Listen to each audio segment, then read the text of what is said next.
Ford rent. Hello. It's kind of like the old Chevy Chase. I don't know if you ever, too long on Saturday Night Live, where he'd be making faces and stuff and then the camera would go on. Anyway, the war is over very quickly with the atomic bombing of Hiroshima and Nagasaki, thereby concluding the war in the Pacific a few months after the war in Europe had ended. And quite often you will hear in history that fighting a war is kind of the easy part, and what happens afterward is much more difficult. Clearly what you're seeing in Iraq today is a good testimony to that. Once the war ends, this grand alliance of the Americans and the British and the Soviet Union has hopes of continuing into the post-war era. They got along well. There was a cooperation, you know, this joint struggle against this horrible, evil Nazi foe. So obviously everybody is optimistic that can continue into the post-war era. It doesn't. Instead, you go from World War II to what historically we refer to as the Cold War. Okay, why do we call it the Cold War? What does that mean? What is the Cold War? No shooting. It's a Cold War, which is really a misnomer, but unlike a hot war is when you're actually killing each other. In a Cold War, it's not necessarily a war of shooting. It's a war of politics, of economics, clearly a war of competition. In this case, what's the Cold War about? Who's it between? Who are the combatants? Who are the adversaries in the Cold War that we refer to after 1945? The Soviet Union and the Americans, communism and freedom, right? Freedom and slavery. I mean, it's put in these very stark terms. So it's a war. Now, it will become a shooting war. It becomes a shooting war in Asia. It becomes a shooting war via proxy armies. All right? It becomes an incredibly expensive war. It's a war of competition. It's a war of extending one's influence, of extending one's control, influence, and hegemony over other areas. But it's a Cold War because the U.S. and Soviet Union never come to battle. They never come to blows, so we refer to it as a Cold War. The Cold War was born in the war itself and the way the war was fought. And so there are several wartime factors. We've talked about a few of them. I'm not going to put all of them up there. The Italian surrender I didn't really mention, but what had happened was, although there was a policy of unconditional surrender, in fact, the Italians were able to surrender with conditions. But what's really important is that the Americans and the British, especially the Americans, negotiated the surrender of Italy in 1943. Who didn't negotiate the surrender of Italy, who wasn't in on the negotiations? The Soviet Union wasn't. Why is that important? They were allies, right? So Stalin always saw that as kind of a sign of distrust. But even more important were the Second Front, which we've talked about, the delay in the Second Front, and the use of the atomic bomb, which Stalin thought was provocative. Overall, as I said, the Second Front was important, but also the general sense of Soviet contribution was really critical. By the end of the war, the Red Army, as I said, was responsible for over 80% of the Germans killed and for the German retreat through Eastern Europe into Berlin in 45. The Soviet had huge losses, 25, maybe 50 million, between 20 and 40% of their entire population. Massive civilian casualties. When the Germans invaded in 41, Hitler believes that Slavs are really no better than Jews. So even though native populations actually were willing to accept the Nazis, the German army often went on, rampages of killing, raping, and so forth.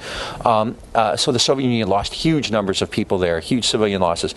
70,000 Russian villages and over 1 million farms and factories were destroyed.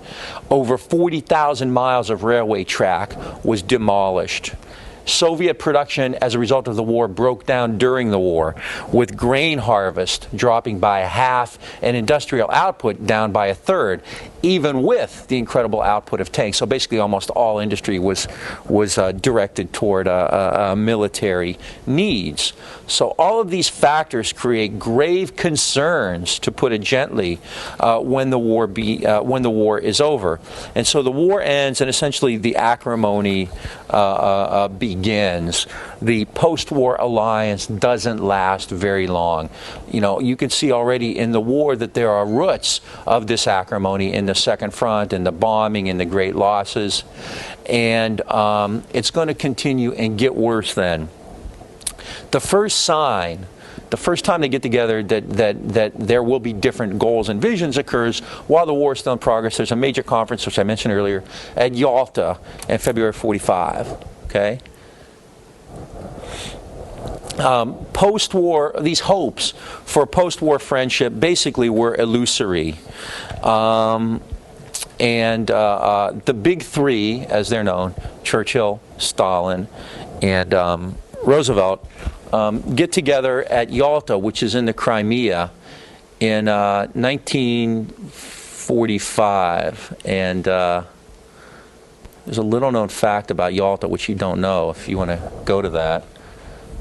But you can see that, actually I was there briefly. Churchill couldn't make it. So. Photoshop, isn't that great? Oops. Anyway, anything for a cheap laugh, right?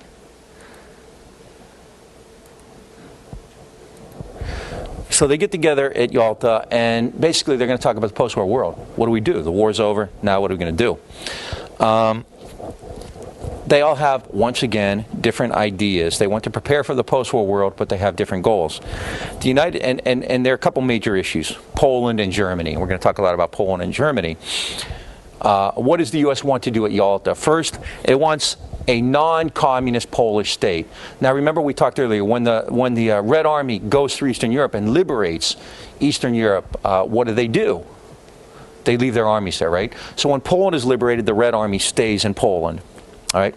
So the United States wants to make sure that Poland isn't a communist country. Why does the U.S. care about Poland all that much?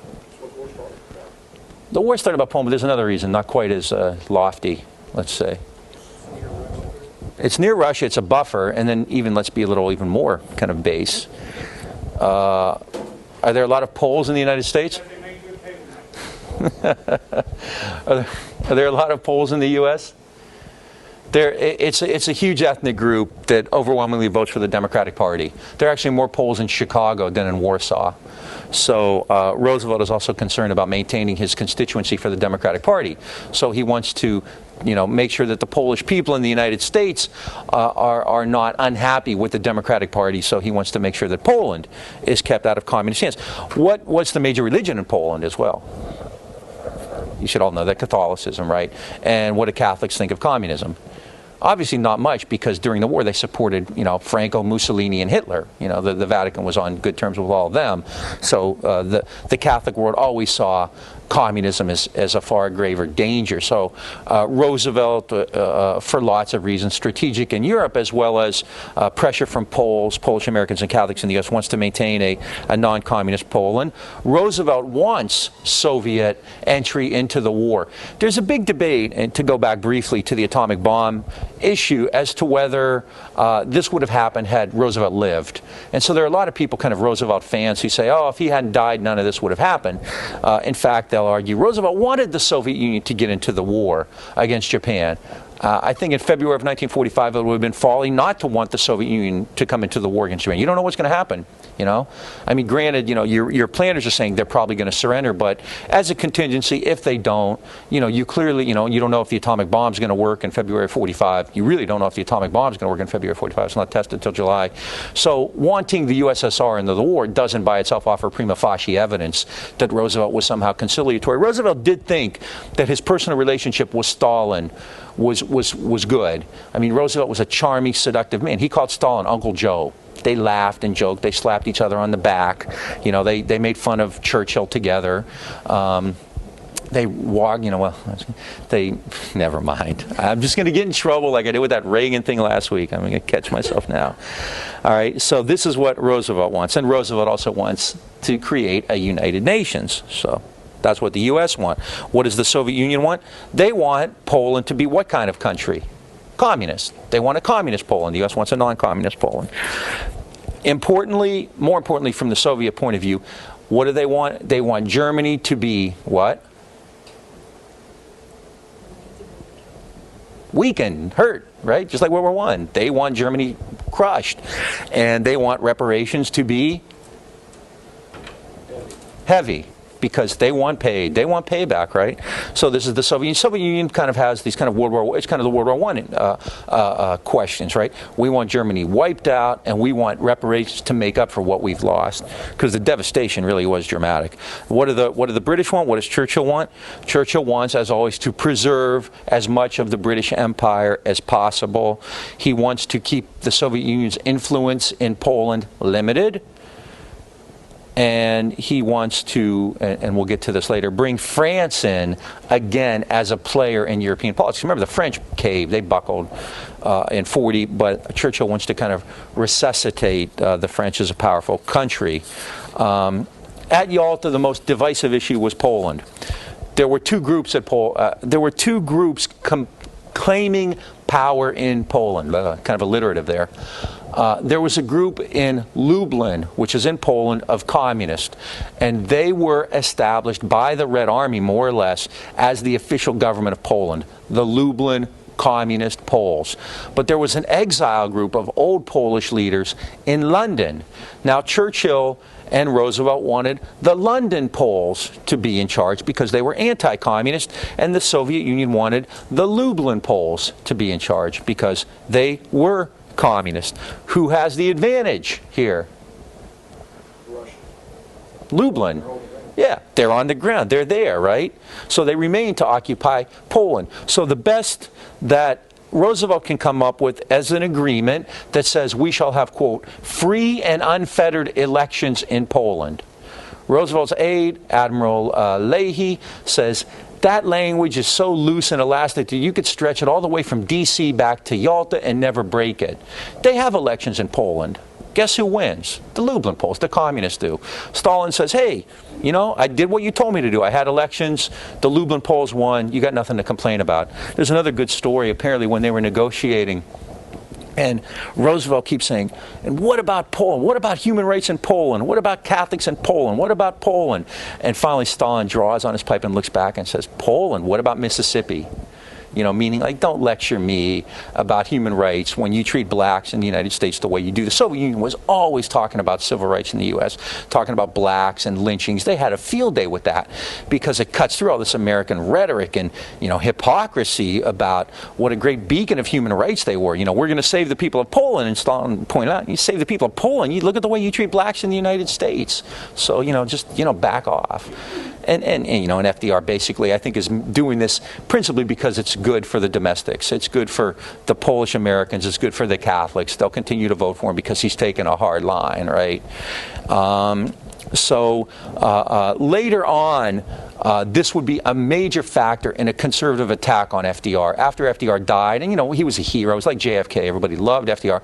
But then a few years later, people start to reevaluate him. A lot of conservatives, well, conservatives always hated FDR. They thought he was a socialist. They thought he was a communist, a crazy radical. But they would say, at Yalta, FDR sold out Eastern Europe. Instead of making a stand, instead of sending the troops in, instead of telling Stalin to stay out, he simply said that Poland could be communist, you know. And again, the fact of the matter is the Red Army was there. You don't have to like them, you don't have to respect them, you don't have to think it was a good idea. But as a matter of fact, they got, you know, hundreds of thousands of soldiers and tanks and weapons, you know, there on the ground. Now, do you think American soldiers, finally, the war's over, and they're thrilled, and they're kissing women in Times Square, and, you know, do you think they're gonna want to be told, you know, hey, time to remobilize, we're gonna go fight for Poland now? No one's gonna do that. You're gonna fight a war with your ally?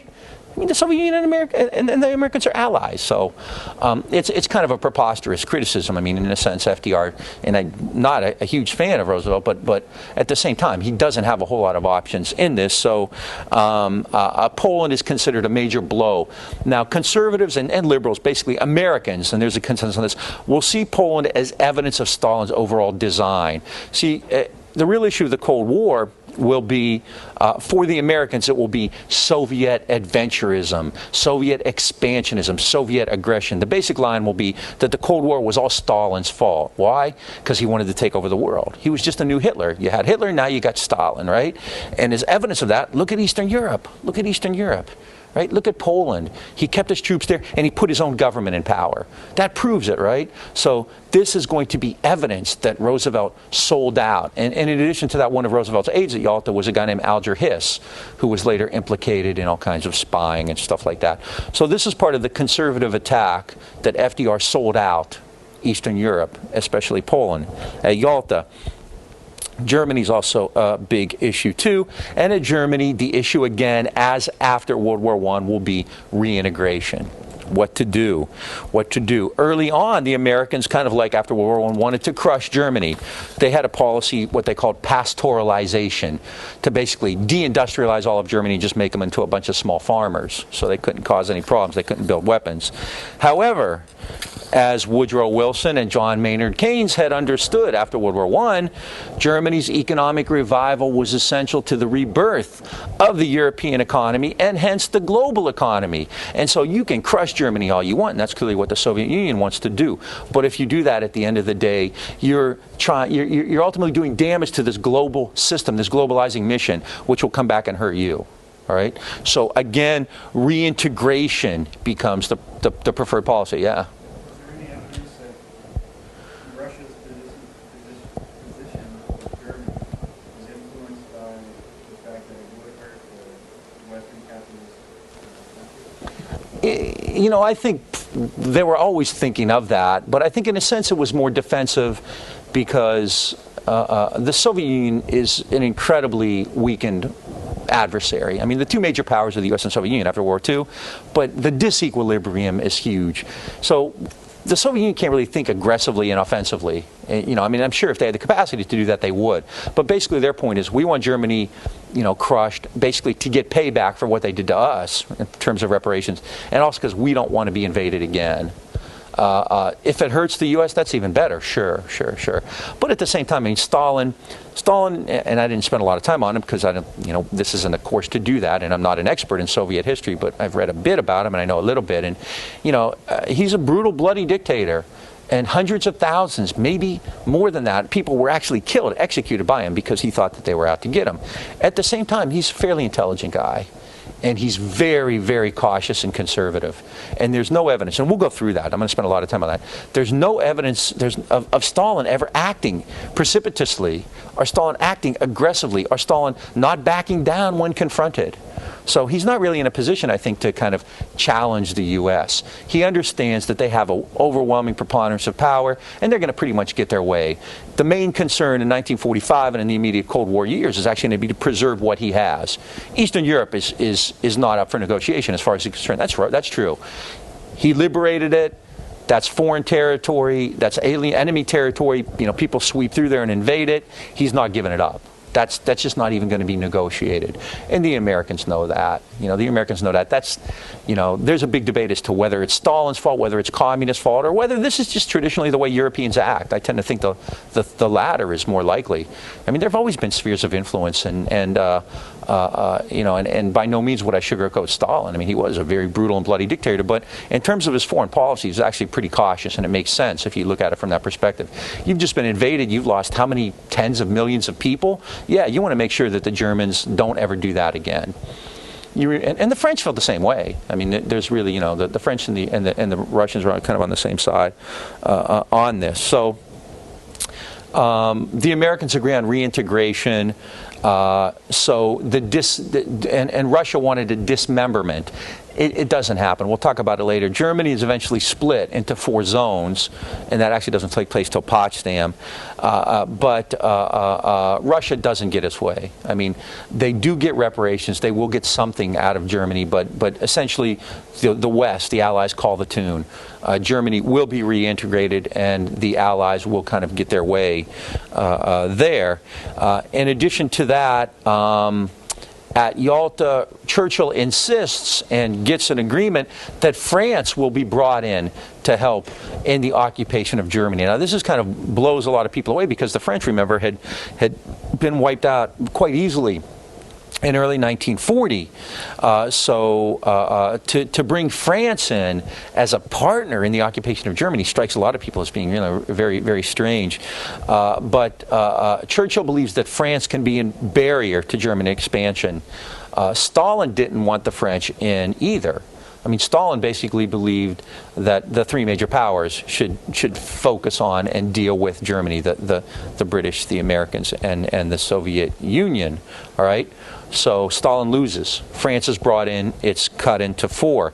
On the question of reparations, Stalin doesn't get his way either. The Allies agreed that German payments would be in kind. Okay, meaning that the Russians can take whatever they need out of Germany. They can take out, and they do, they take out factories and raw materials that they don't have to, because after World War I, remember, it was set in dollars or pounds, and no one could ever pay it. So what the Russians are suggesting is they will take it in kind, all right? But they don't agree on setting any amount. So that's still up in the air, all right? So Yalta indicates that they are capable of working together. I mean, nobody takes a swing at anybody else at Yalta. But at the same time, there clearly are issues which are divisive already and will become more so. And you can see that at Potsdam, which takes place in July.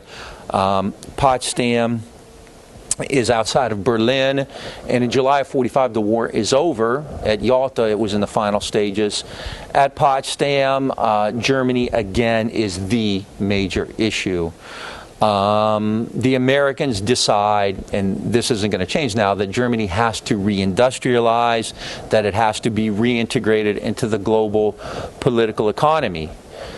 As a result, Germany is split into 4 zones, and each of the 4 powers now, because the French are brought in on it, is given a zone of occupation.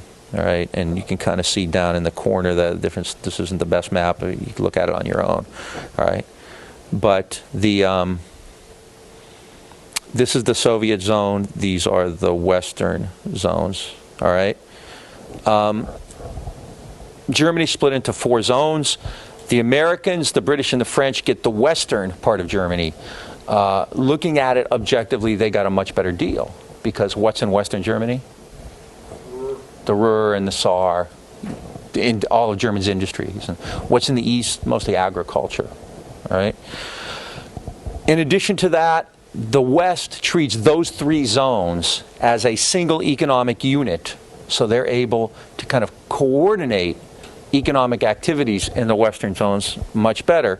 The Soviet Union gets the Eastern occupational zone. This is a hard pill for Stalin to swallow. As far as Stalin's concerned, he beat Germany. The Red Army beat Germany, and he's getting, I think, objectively the worst of the deal here. Stalin was deeply concerned about reparations in Germany and really wanted to be able to rebuild based on what he could get out of Germany. Now, in the same way that reality, objective conditions suggested that the U.S. couldn't do anything about Poland, in the same way, there's not a whole lot Stalin can do about Germany. He doesn't have the capacity to force any kind of a settlement, so he essentially has to compensate. He accepts what the Allies give him, actually tears apart factories in Germany and brings them back to the Soviet Union and puts them together again. But the Soviet Union could only take reparations from its own zone, which is really a problem, because that was not the strongest economic zone. It was an agricultural zone with less industry. All right. In addition to that, if it got reparations from the West, if it did get reparations from the Western zones, it would have to pay for them with agricultural commodities from the East. So it's not like they're getting anything. I mean, it really is part of a negotiated commercial system. Yeah. He's basically occupied 11 other countries and he's got access to everything.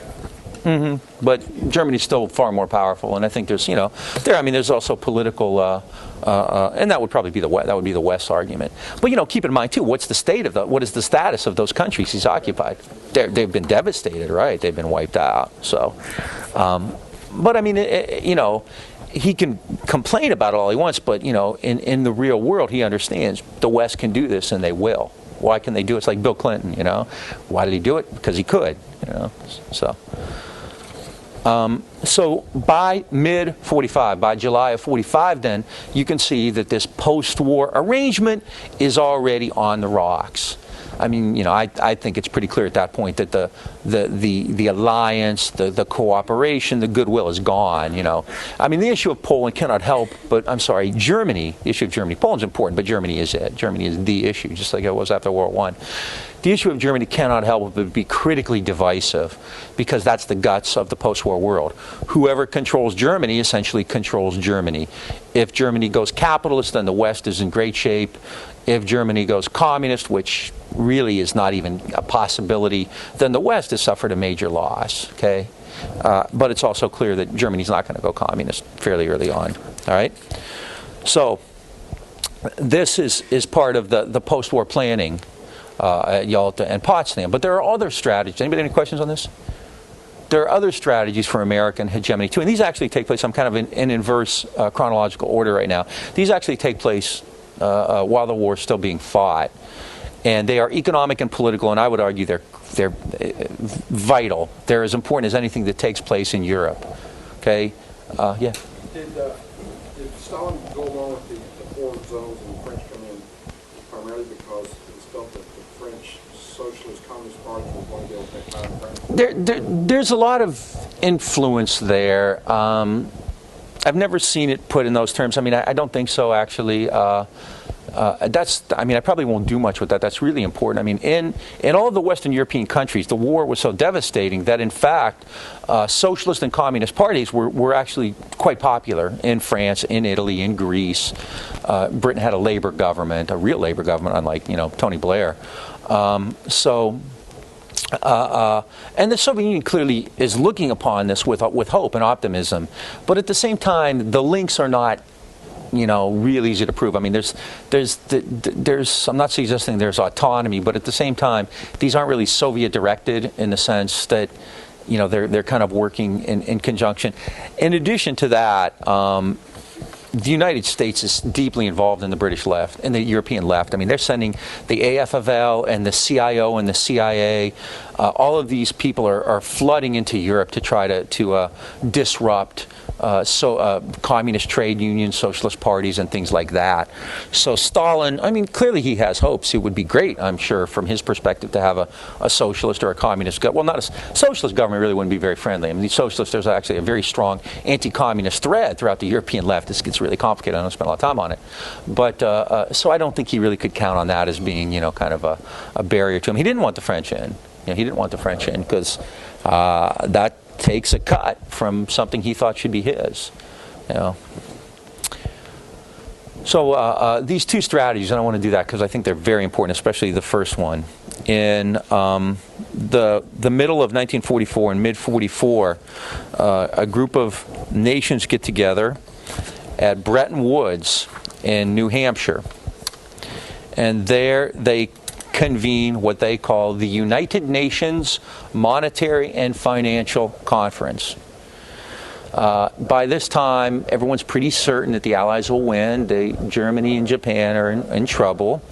So they're already thinking ahead, and these are guys who've been in power for a while, so they're very much aware of what had happened after World War I. What had happened after World War I in the 20s and 30s? Global depression, right? So they understand that, and they want to create a system to avoid that again, because this war is way bigger than World War I was, you know, bigger than the Great War was, and the same thing could happen. It could even be worse. So they want to create a system to stabilize the world's economy so that there would be no repeat of the global depressions and the currency fluctuations and everything else of the 20s and 30s, which led to the Second World War. They want to establish a new world system. And what do you think they want to establish this system on? What ideas, what economic ideas and organizations, what kind? Free trade. They want to trade, obviously, they want to establish, obviously, a world based on free trade and markets. Why? That will eliminate colonialism, because remember, the Americans are anti-colonial. Why? Because colonialism violates the open door. All right. In addition to that, they believe, as Cordell Hull said, remember that quote I read? In the end, the political lineup followed the economic lineup.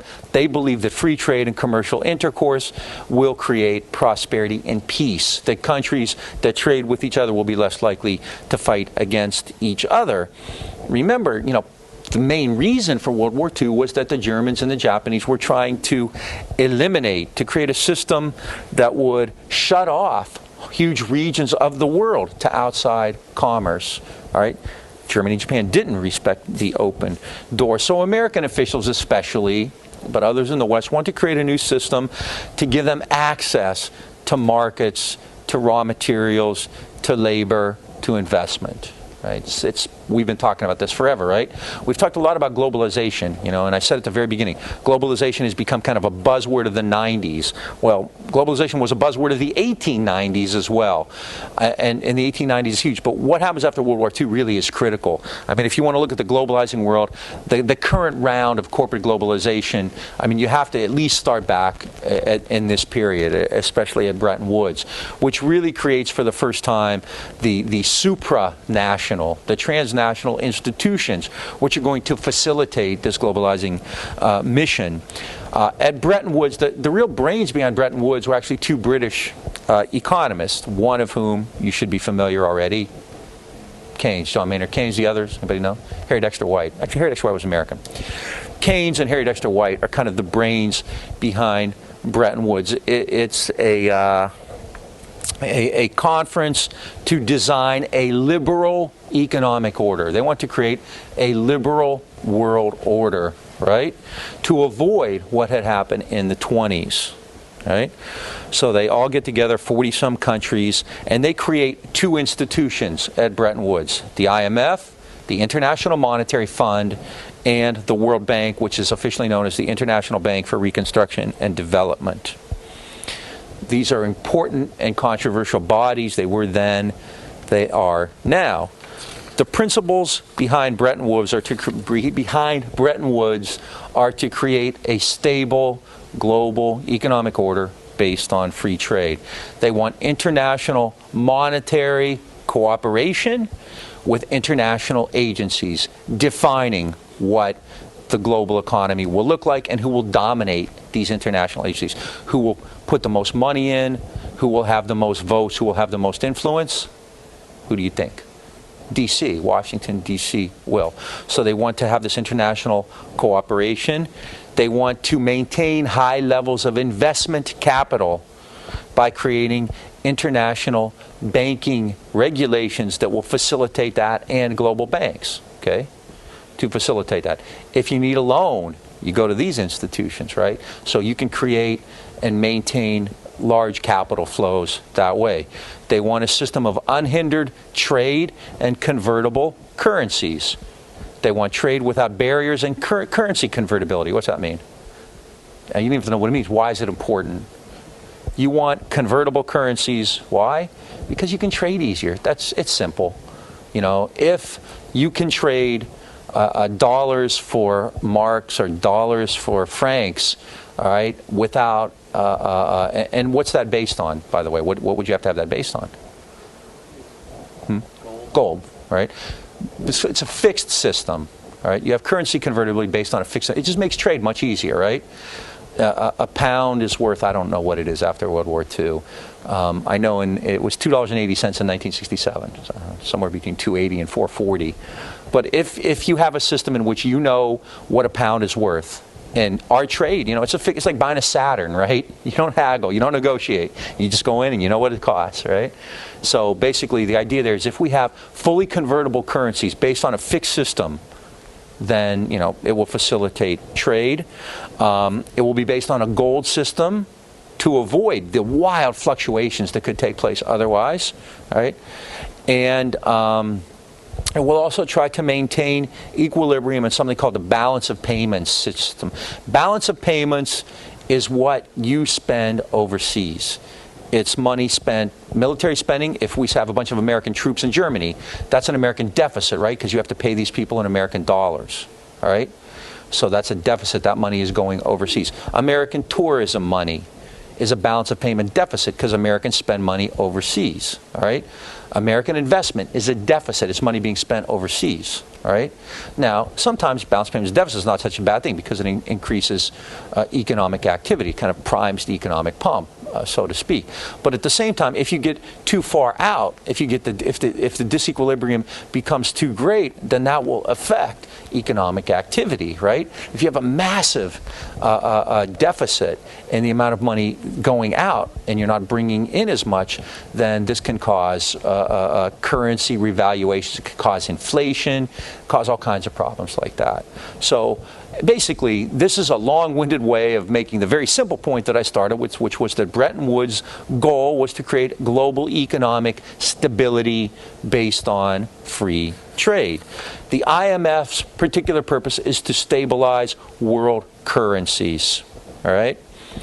In the 30s, one of the major reasons for the Depression was that currencies depreciated and fluctuated wildly, because all of these countries were still carrying over their debts from World War I. And remember, trade had gone down so much, that massive contraction in world trade, so that exchange rates were constantly fluctuating and trade was diminished.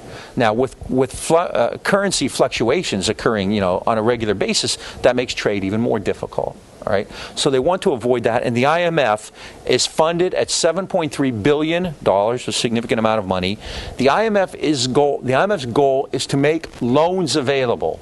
The IMF is a lending institution. All right, if a country has a huge balance of payments deficit, if the money leaving that country in the form of military spending or tourism or investment is too great, then they can go to the IMF and say, we have a massive balance of payments deficit, which is affecting our home economy.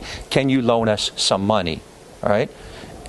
If your currency is in crisis, there's a wild run on your currency. This happened in the 90s with the ruble, with the peso, and with the baht, right?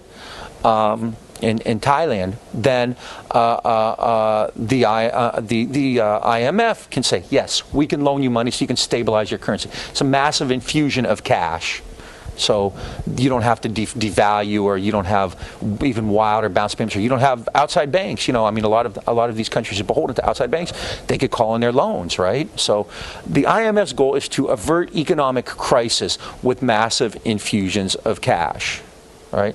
So if a country finds itself with a currency crisis, or unable to pay its debts or control its currencies, it can go to the IMF and say, we need loans, we need help, we're in trouble. All right? And what else does this do? If you have stable currencies, you can do what? It's the most important thing. Trade. Keep that in mind. It's like the underpinning of all this. It's kind of the undercurrent of all this. Trade. Stable currencies lead to better trade. You promote exchange, stability, and convertibility, and therefore facilitate trade. The goal here, above all else, is stability, to maintain global economic stability. All right. Now, I'll get to that in a minute. There are conditions attached to this. This isn't a handout. This isn't charity work. But let me first talk about the World Bank, because I think that's important too. The World Bank was officially known as the International Bank for Reconstruction and Development. The IMF deals with money. The IMF is an institution based on currency, money. The World Bank is based on development. All right. The World Bank makes funds available, especially after World War II, to all the countries that had been wiped out in Europe. Reconstruction, the International Bank of Reconstruction and Development to third world countries as well. The World Bank's goals are to establish industry, and this is a quote from them, to promote private investment. I'm going to come back and talk about that.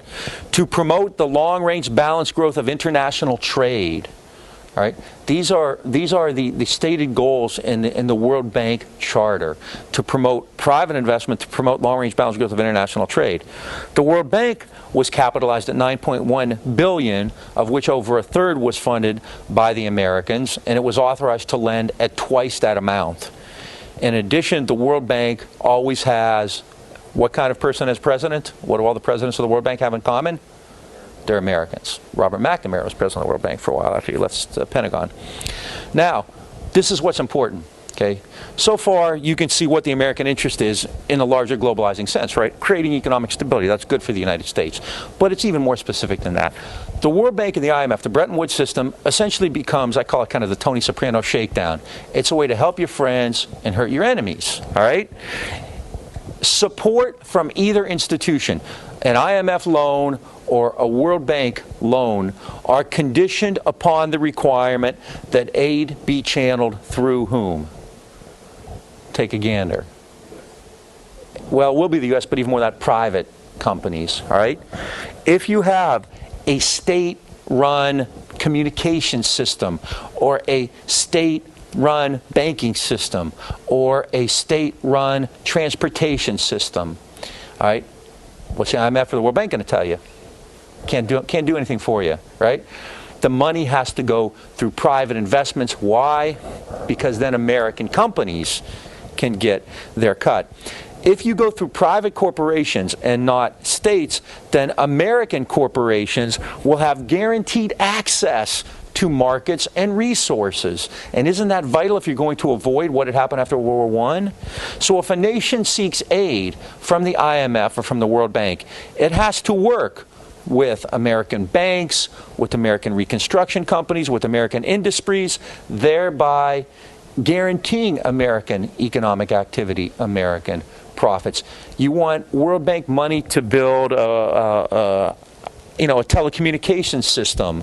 It's not going to be state-run. You would have to, you get that money, but as part of the deal, you have to engage private companies.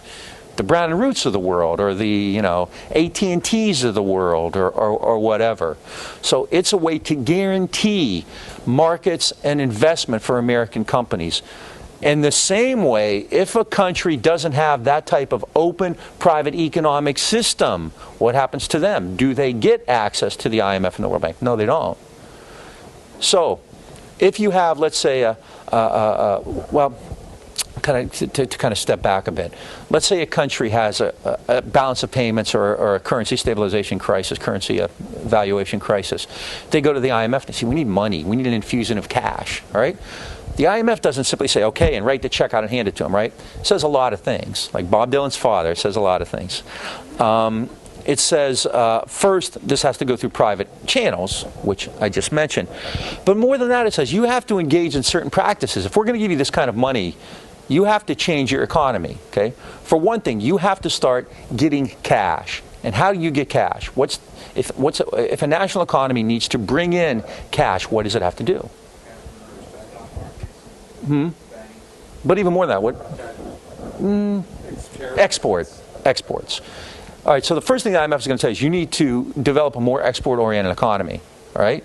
Now, this means that if you have a system in which your workers are guaranteed health care or minimum wages, all right, that may have to go, because that's money that would need to be pumped in to an export-oriented economy.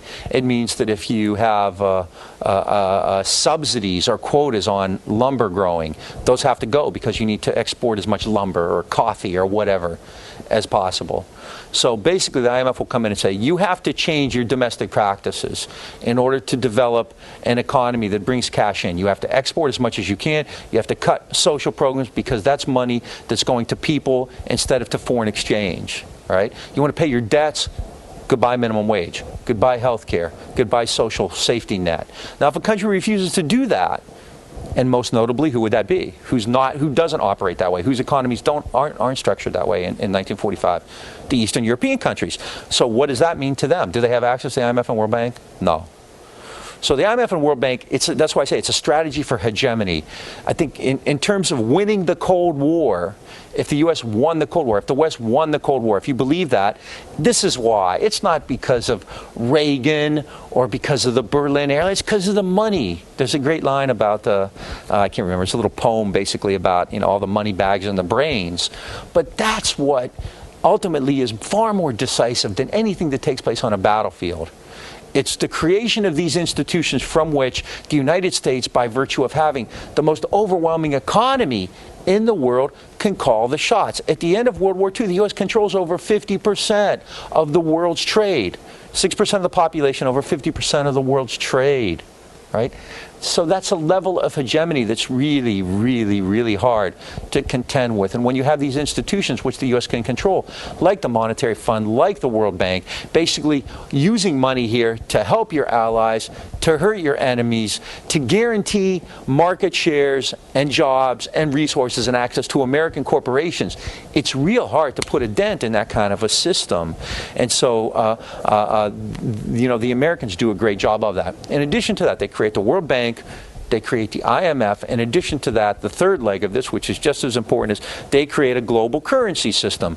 They establish a global system with the dollar as the world's currency, which means that all over the world, the dollar is the accepted medium for trade. Now, if you can get your currency established as the global currency for trade, you can imagine what that does for the American economy, all right? It means everybody wants dollars. In addition to that, how do you back that up? You create a global convertibility with gold. If you have an ounce of gold, wherever you bring it, they have to give you 35 American dollars. It will remain that way until August of 1971, I think, when Nixon finally kills the Bretton Woods system. So, if you want to trade, you can always trade with dollars. And if you have gold, they have to give you dollars. And even better than that, since it's a fixed system, you can trade your money for dollars, right?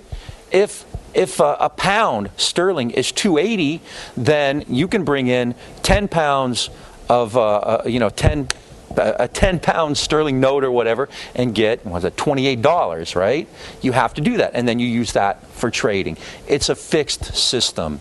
Dollars are the global and convertible currency. So, think of this. The United States has established a system in which it determines who gets loans. It determines how those loans have to be spent. It will determine which corporations are the beneficiaries of that loans. And all of the trade has to be conducted in what currency? The dollar. Okay? It's real hard not to have global economic predominance when you've established it that way.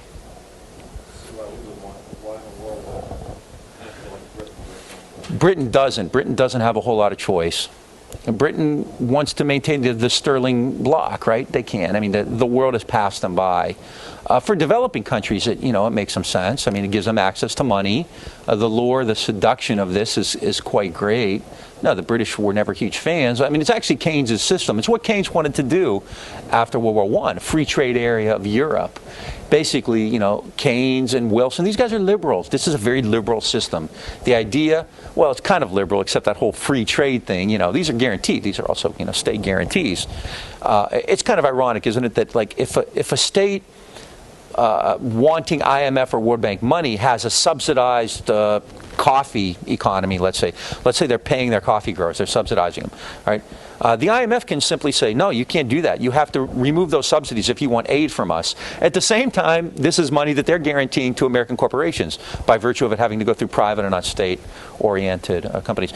Even today, if you look at the data on protectionist tariffs, the industrialized world in any given year has about $300 billion worth of tariffs. So at the same time, they're creating these institutions like NAFTA or CAFTA, which allegedly are supposed to liberalize trade. They have far more protectionist measures than anybody else combined. The U.S. and the British and the big economies do.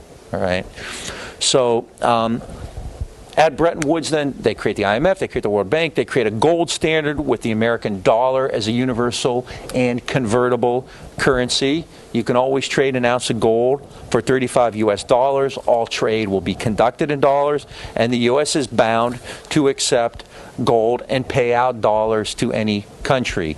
So the Bretton Woods system is it, man. It's the bomb. It creates the mechanism for post-war economic power. All right?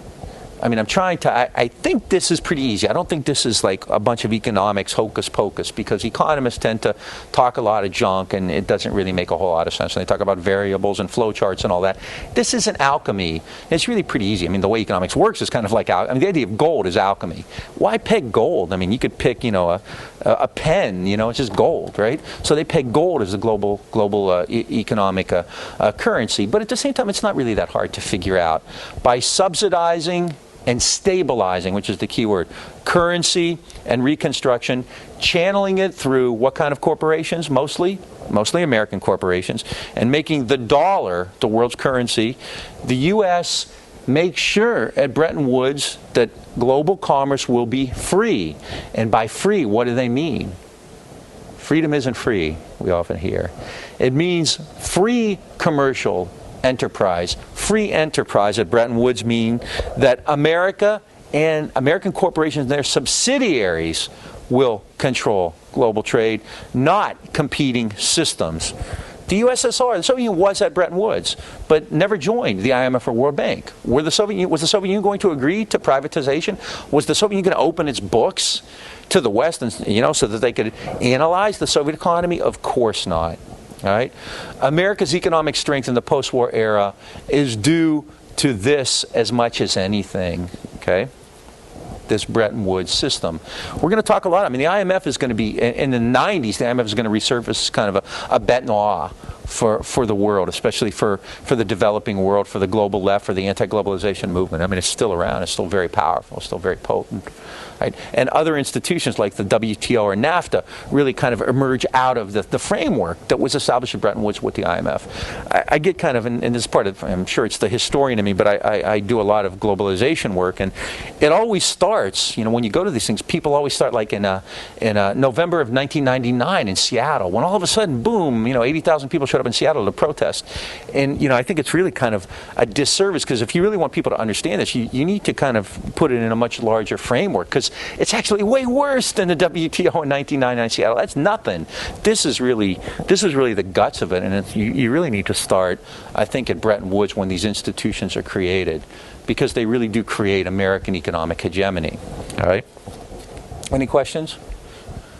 I've either like totally confused you or explained it in such clarity that you understand it in ways that you never imagined.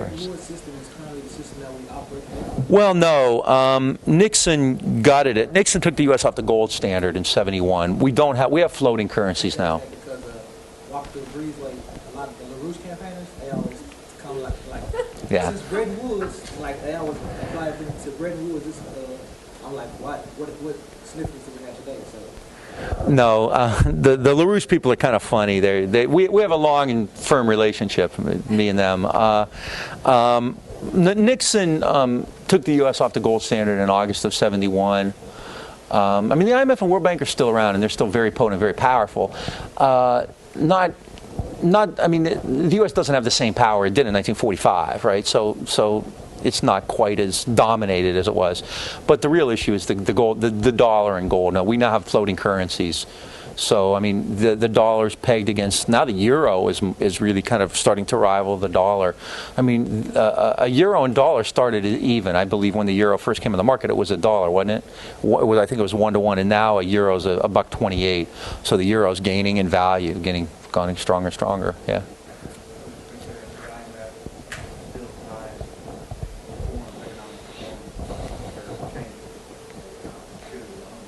Yeah, they're called SDP, structural adjustment programs, yeah.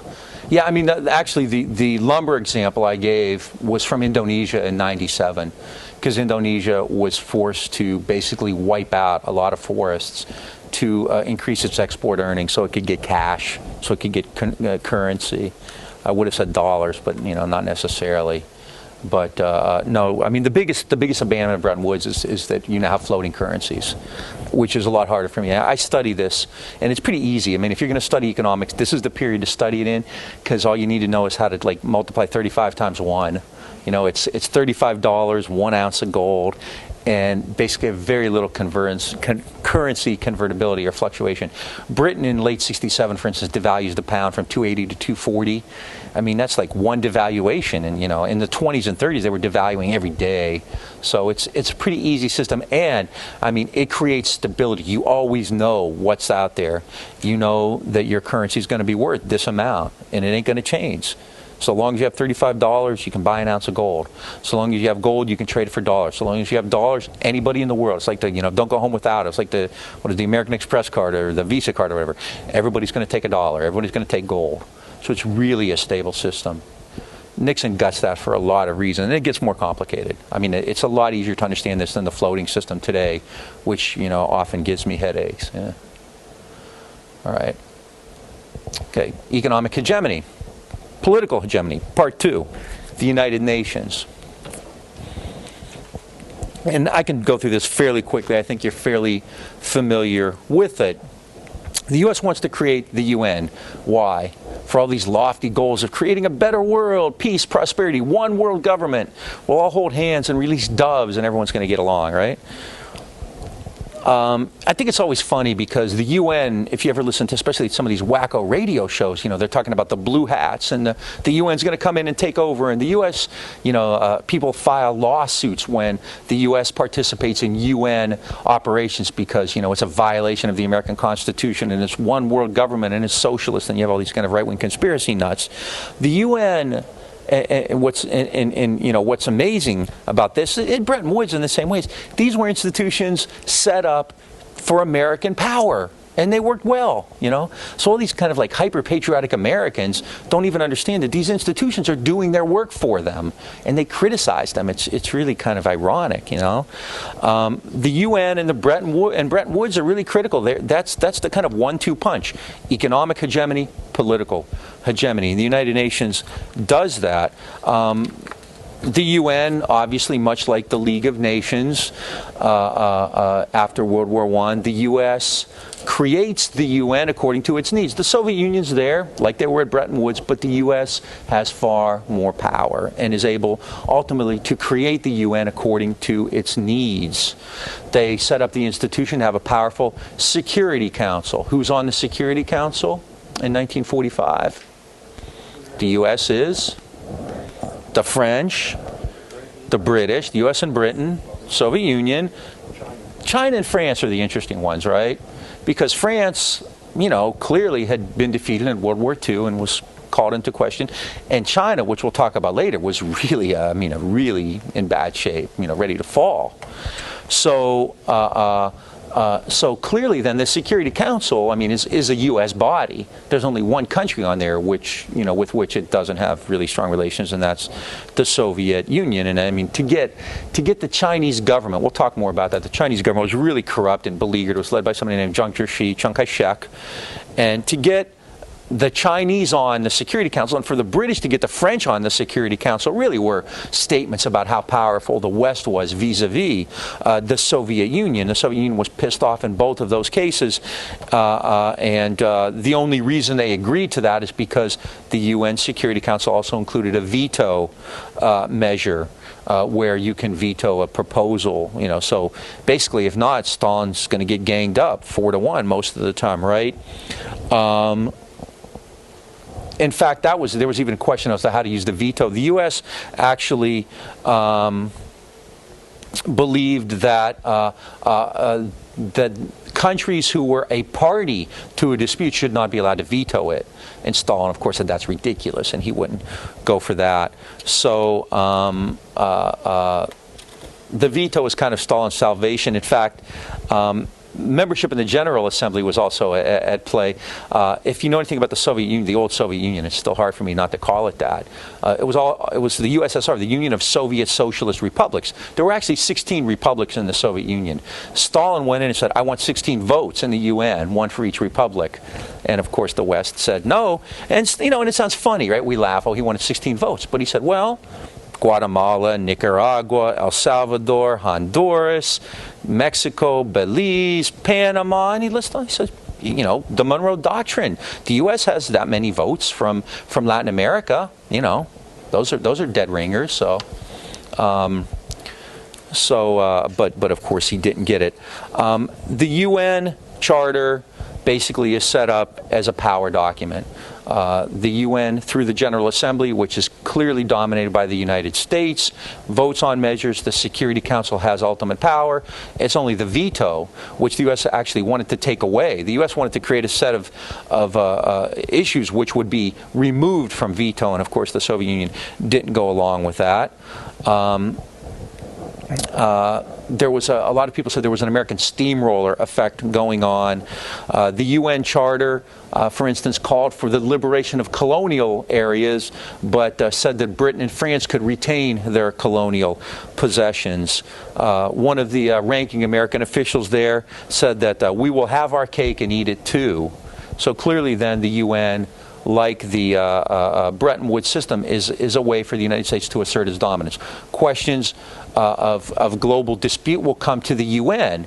The UN has far more power. All right.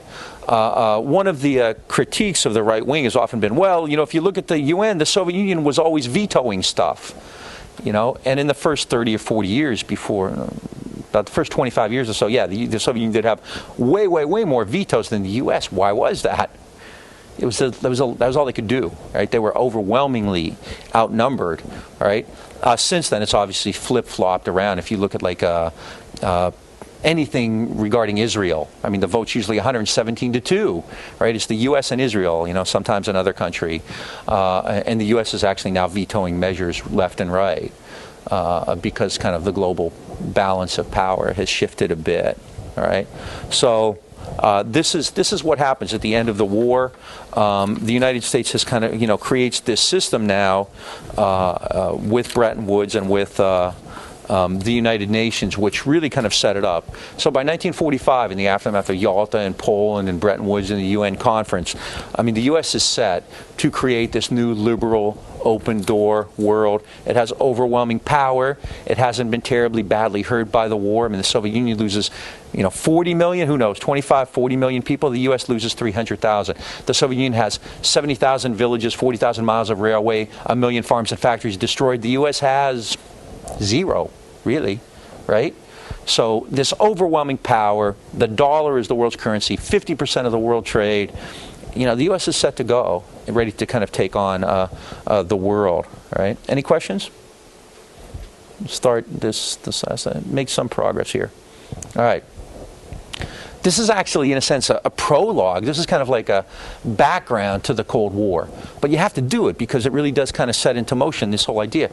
You know, as I said before, I mean, the real debate over the Cold War, one of the real debates over the Cold War is who did it? You know, what was it about? And Americans, liberal and conservative alike, the vast majority of Americans, you know, said, Stalin's crazy, you know? I mean, he's gone into Eastern Europe, he's trying to take over, he's established these areas of occupation all over the place, so, you know, you can't really trust the guy, right? So, let me see if I have, yeah, actually I do. Post-war map here. If we can get a shot at that or not. Yeah, let me see, zoom. There we go. All right. This purple part, blue, purple, however it shows up in here, is Eastern Europe. All right. This is the Soviet Union, and this is the area they occupy. You know, Bulgaria, Romania, Hungary, Czechoslovakia, Poland. All right. Yugoslavia is independent, but it's also communist. Eastern Germany, part of Austria actually, is occupied after the war. So the American-centric argument says, you know, look at all this purple. Stalin clearly was on an aggressive crusade to create communism all over the continent, maybe all over the world. He was just like Hitler, right? He was the new Hitler. And he had to be stopped in the most aggressive and forceful way possible. And so anything that the U.S. did was actually a defensive response to the Soviet Union. Conversely, the leftist argument would be the United States was trying to extend global hegemony through institutions like the International Monetary Fund or the World Bank or the UN. And the Soviet Union stood in the way in a vital area. Okay, so these are kind of, you know, a couple of the important ways of looking at this. If you read the piece that I wrote, that I assigned like in week 1, it talks a lot about that you know, what happened to the new left. It talks a lot about the way historians have looked at this as well. The dominant view, clearly, and especially within official circles, was that the Soviet Union was hell-bent on empire, on taking over everything. And so the U.S. had to contain that, had to stop that, all right? And so while the war is still going on, The U.S. is taking measures to assert itself. All right. Once the war ends, the alliance falls apart fairly quickly. I really don't think it could have actually survived, given the nature of global politics. It would have been hard to imagine it surviving anyway. And clearly, in the immediate aftermath, things go south very quickly. So I want to talk a little bit about American and Soviet goals. And this is going to be something we've talked about before. There is clearly a difference in the way that the countries look at the world. In the United States, what's the American goal? We know that. It's a liberal world. It's an open-door world. Trade and investment without state subsidies, without tariffs, without barriers, free trade and liberal investment policies, all that kind of stuff. And in such a system, the U.S. would naturally do well because it had a big economy. The real risk to that, what they saw in the 30s especially, was that some countries might try to close off particular areas to outside commerce. Germany and Japan, economic nationalism. This is a real fear. This is a real fear, especially by policymakers who lived through the Depression. In fact, the American Assistant Secretary of State, a guy named Dean Acheson, whose name is up there, Acheson's prescription, was very candid about this. In 1944, he testified publicly before Congress, and he said, we cannot go through another 10 years, right, like we did before, like the Depression of the 30s and 40s. We cannot go through another 10 years like that without having the most far-reaching consequences upon our economic and social systems. My contention is that we cannot have full employment and prosperity in the United States without the foreign markets. This is Dean Acheson speaking. Acheson is one of the wise men. He's one of the godfathers of the American empire of the Cold War. Acheson said America's greatest challenge wasn't fighting the Soviet threat, wasn't fighting communism, wasn't fascism. America's greatest challenge is finding markets. America's greatest challenge is finding markets. The United States has unlimited creative energy. The important thing is markets. We can produce more goods all the time. That's not a problem. We can make new stuff. We can be creative. We can make better stuff, but we have to find markets. Why? Not only because they're essential for economic growth, but because with markets we can maintain America's political system, America's democracy. Without outside markets, the United States could develop a rigid state economy with production and consumption done at home. But who did that? Who just tried that? The Germans and the Japanese tried that, right? And look what happened. That's an economically nationalist system. And Acheson says if we do that, we will betray the Constitution, undermine our conceptions of liberty and private property. Because if you want to have a closed economic system like that, you're probably going to have a closed political, an autocratic political, an authoritarian political system as well, like Germany and like Japan did. So Acheson says, is he talking about communism? Is he saying the real challenge is that we might go communist? Acheson's not saying there's no chance in hell of the U.S. developing any kind of like socialist economy, despite criticisms of the New Deal. I mean, the New Deal was an attempt to salvage capitalism because it was damaged, right?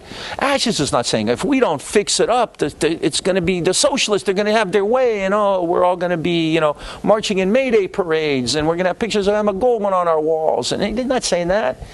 The threat, as far as Acheson is concerned, is the U.S. develops a fascist, a corporatist state economy. That's the alternative. That's the alternative. And without markets, without global commerce, without the open door, what Acheson is saying is that the U.S. faces not just economic distress, but political crisis. All right? And we started talking about this at the beginning. This idea that liberalism, imperialism, capitalism need free institutions in order to grow, to develop. That doesn't mean you have New England town meetings. It may mean that you have a facade of democracy, in fact. And one could clearly make that point. It doesn't mean you redistribute power and wealth. God knows that's not going to happen. But it means you avoid an autocratic, a closed, autarkic, economically nationalist system. That you have to avoid. That's the real fear, not communism. I mean, if you go through, and I'm just using this as an example, none of these guys are saying, we might go communist. No one is saying that. Even in the 30s, during the Depression, which essentially, as far as the left was concerned, proved the ultimate crisis of capitalism, the Americans weren't concerned about being red. That's a wonderful device to round people into shape. Oh no, the communists are coming, you better give up your rights. McCarthyism, COINTELPRO, Patriot Act. It's a wonderful device. But in the real world, that wasn't the concern. The challenge and the concern were avoiding economic nationalism, was fascism, was corporatism. It wasn't the left, right? And so a global open door becomes the sine qua non, the essential ingredient in America's post-war formulation, right? This, I mean, you know that. I mean, that's something we've talked about. But keep in mind, Atchison's prescription, which is markets, open door, with Bretton Woods. You see how they fit together?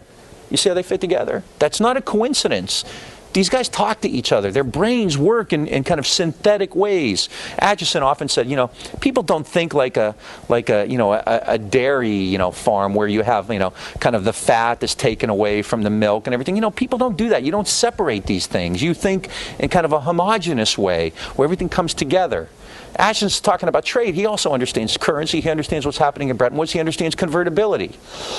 All of these things are ways for the U.S. to maintain this incredibly privileged standard of living, as well as maintain global imperium for American corporations. British and Soviet aims are different. Again, not surprising. They're more traditional. They're rooted in the established traditions of imperialism and old Europe. Churchill still wants to hold on to as much of the empire as possible, as much as he understands that the U.S. wants to get into the colonial areas in search of the open door. Churchill also wants to maintain the British role in Europe. In Europe, traditionally, countries had carved out areas of interest, all right? In fact, this is really illustrated. Churchill and Stalin both believed the same way. They actually had a lot more in common than either did with the U.S. on this issue. The Soviet Union clearly doesn't believe in free trade in the open door, does it? It's a communist system. It wants to have a communist economy, The British are old imperialists in the Sterling bloc, so they don't believe in the open door either, although they're clearly more structured in a way to work along with it, and I think they're better resigned to the idea that that's what's going to happen anyway. Nonetheless, in October of '44, while the war is still going on, Churchill and Stalin get together, and they wrote down the names of all the Balkans countries, Greece, Albania, Bulgaria, and they attached numbers next to them, percentages as to which country would have the most power. So, for instance, and this is in Churchill's memoirs, he writes on a piece of paper, Romania, Soviet Union 90%, Bulgaria, Soviet Union 75%, Greece, Britain 90%, Yugoslavia and Hungary 50-50. Basically, these two guys, Churchill and Stalin, are getting together and carving up the rest of Europe, right? You have Greece, I get Hungary, I get Poland, you get Romania, right? It's like kids throwing baseball cards around, I'll give you a Mickey Mantle for a Willie Mays. I'll give you Greece, you take Yugoslavia. I get Greece, you take... So this is the old way of doing things. Now, does the United States believe in this? No, not for any particular moral or political reasons, because that's not the way the market operates. The market has to have free and unfettered commerce as much as possible, especially in these areas because they're rich in raw materials and markets. I mean, they're fairly developed compared to the rest of the world, certainly far more developed than Asia or Latin America or Africa would be. So you can sell stuff in Yugoslavia and Greece, you can sell stuff in the Balkans, you can get raw materials in the Balkans, you can get labor from the Balkans, and it's a rich area. You don't want it carved up 90%, 50% BS. No, those areas are free and they are part of the open door. That's the U.S. goal. So the British and Soviet Union is quite different on that. In addition to that, the British are kind of in an economic quandary. The war is incredibly expensive. And as in World War I, the British borrowed a lot of money to pay for it. Who did they borrow from? The United States, and they'll have to keep borrowing, as well. This creates grave economic problems. The British basically say, we fought the war, we fought the Battle of Britain, we were there the whole time, and now the Americans are gouging us, right? It's kind of like, you know, World War I, right? You know, remember what Clemenceau said? Wilson bought his place at the peace table at a bargain, at a discount. Keynes refers to this as Britain's financial Dunkirk. Remember the massive escape at Dunkirk, right? He said the financial problems of the war have been surmounted, you know, easily, but the post-war problems are far graver. And in fact, Keynes is sent to the Americans to negotiate a new loan. The Americans give Britain, at the end of the war, a $3.7 billion loan, all right, spread over 50 years. The Americans think, you know, Britain is actually a rival, so we shouldn't help them out. And the British say, damn, how can you do this to us? We just fought this war next to you, all right? The British are quite upset about that. In addition to that, Bretton Woods said, remember, that the dollar was the world's currency, and all other currencies are convertible. What does that do to the sterling bloc? Britain can't control it anymore. It breaks up in the sterling bloc, doesn't it? I mean, basically, this is how Britain gets decolonized. It's kind of, I mean, you know, you've seen Gandhi and you've heard all these, you know, these great, you know, stories, but at the same time, Britain is basically decolonized because it can't have the sterling bloc anymore. Sterling is convertible now to dollars. All right, so all of this is taking place. All right, and the British find themselves now kind of as a country in decline. You know, because the United States has so much global power. And Keynes is aware of that. Keynes is aware that Britain is in decline. At one point, he kind of makes a funny little metaphor, which he often did. He says, he's talking about the American aid and the American loan, and he says, it'll build up a separate economic bloc which excludes Canada and consists of countries to which we already owe more than we can pay, on the basis of their agreeing to lend us money that we have not got and only buy from us and one another goods that we are unable to supply. So this is how kind of Keynes looks at Britain. It doesn't have money, it's in debt, it's borrowing money from people it can't repay, and it really can't produce the goods that it needs to sell. All right? So the British find themselves, you know, kind of looking at the world, you know, with a real sense of loss. Their days are kind of numbered. The Soviet Union's goals are different. On one hand, we can say, well, they wanted security, but that was always harder to discern. However, in the last several years, especially since '91, when everything kind of fell apart in the Soviet Union, a lot of these old records have come out. A lot of people who can read and speak Russian have gone to the Soviet Union, and they've gotten access to a lot of these things that no one had known even existed prior to that. And so for the last 10 or 12 years, we're starting to see translations of all these Soviet documents. If the traditional story was that the Soviet Union was aggressive and the United States had to respond to preserve free institutions, then we now know that there's a lot more to it than that. In fact, Soviet thinking is quite clear, quite developed, and we can look at these Soviet analyses now and figure out what they were thinking, which we will do at the beginning of next class.